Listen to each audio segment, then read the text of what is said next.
years have passed on the surface of a world now designated Earth Z. Like the world that spawned the Marvel Zombies comics originally, it has been completely devastated. Even Galactus' corpse lies alongside the decayed remains of heroes and villains of this world. A few zombies remain in control though.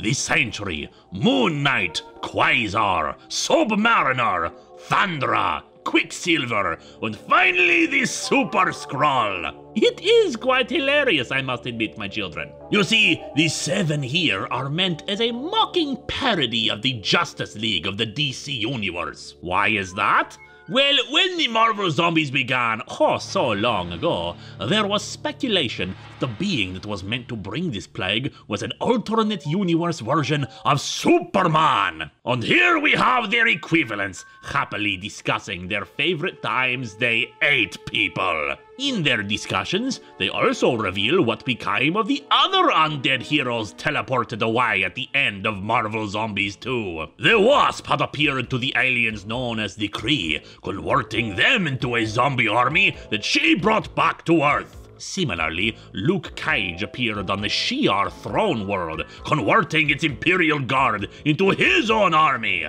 And finally, the Black Panther came to the Skrull homeworld, much like how his main Marvel counterpart had appeared there once too, in the middle of a zombie attack, and brought the shape-changing Skrulls back to Earth. And of course, all 3 armies failed. It is quite disappointing in that regard, my children, that even the ones whom we would consider the good guys in all of this were defeated off-panel in stories that we shall never see. But them's the breaks. Their remains now hang as trophies on their wall. Ant-Man has still been hard at work in this universe, trying to untangle the Watcher's technology to send the Hunger Gospel into as many universes as they want. In the meantime, the zombie super friends detect some flesh still remaining out in the Savage Land and head out to consume it.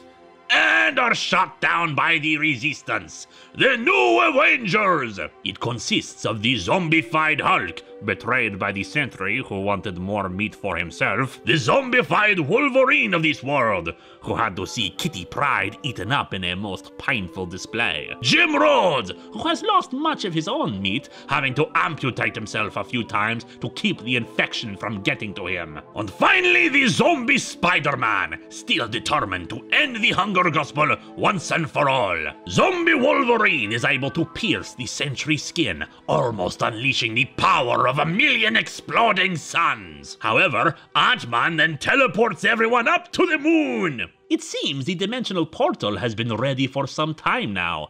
He just lacked the power to make it work. How fortunate then that the Sentry is now leaking power all over the place. Thankfully though, Spidey releases his cure.